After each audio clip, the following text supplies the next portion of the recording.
પાવાગઢ બાપજીની જય। આપ સૌ વાવથરા જિલ્લાવાસીઓને દ્વારકાધીશના દર્શન કરવા આવ્યો હતો અને દુઃખદ સમાચાર મળ્યા કે ગઈકાલે દિયોદર તાલુકા પંચાયતના પ્રમુખ ઉપપ્રમુખની ચૂંટણી હતી અને તંત્ર દ્વારા લોકશાહીની હત્યા કરવાનું કામ કર્યું, પરંતુ એનાથી વિશેષ આ તો મહાભારતના યુદ્ધથી પણ કૌરવોને પણ કલંકિત કરે એવું રાવણ જેવું કૃત્ય આવતી ગઈકાલે કર્યું છે।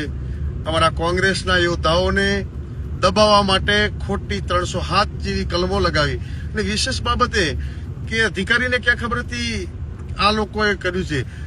કોઈ અધિકારી ઉપર હુમલો પણ નથી કર્યો, છતાંય જેટલા તાલુકા પંચાયતના સદસ્યો છે એ હોલમાં હતા, એમને ખબર હતી કે એમના ઉપર તો હોલમાં સાક્ષી છે ને, તો એમના ભાઈ દીકરાઓ ઉપર ફરિયાદ। અમારા કોંગ્રેસ માટે આક્રમક લડતા ગિરિરાજ બના હોય, ભાઈ સિદ્ધરાજસિંહ હોય, અમારા ભૂદેવ સમાજના આગેવાનો હોય, અમારા પ્રજાપતિ, તમામ આગેવાનો ઉપર ખોટી ફરિયાદ કરી છે। બનાસકાંઠા એસપી સાહેબ ઉપર મને વિશ્વાસ છે કે યાર બંને પક્ષોની સાથે ક્યારે અન્યાયભર્યું પગલું નથી ભરતા, પરંતુ આજે રાત્રે ઊંઘ પણ ના આવી। હું દ્વારિકા હતો કે હે દ્વારકાધીશ, આજે લોકશાહીનું ચીરહરણ થઈ રહ્યું છે, આવી ખોટી કલમો લગાવી અને દબાવવાની કોઈ કોશિશ કરતા હોય તો તંત્રને કહેવા માંગુ છું કે ભાઈ ગોરો સામે પણ નથી ડર્યા। આ દેશની આઝાદી માટે બલિદાનો આ કોંગ્રેસ પાર્ટી આપે, એના વારસદાર અમે સૌ કોંગ્રેસીઓ છે।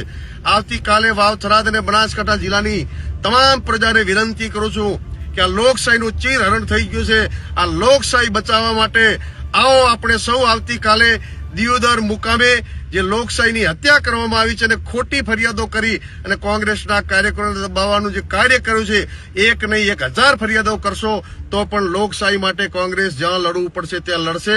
અમે ફરિયાદોથી ગોરોથી નથી ડર્યા, તો તમારા જેવા ચોરોથી અમે ક્યારેય ડરવાના નથી। આવો સૌ સાથે મળી આવતીકાલે લોકશાહીના સમર્થનમાં આપણા આગેવાનો ઉપર ખોટી ફરિયાદ કરી છે એના સમર્થનમાં આવતીકાલે દિયોદર મુકામે સૌ સર્વ સમાજના વડીલો આગેવાનો યુવાનો પધારો એવી તમારા ભાઈ તરીકે આ 45 પ્રદેશમાંથી 2 હાથ જોડીને ઠાકરસિંહ રબારી તમને આવતીકાલે સૌથી વધુ સંખ્યામાં આવવા વિનંતી કરે છે।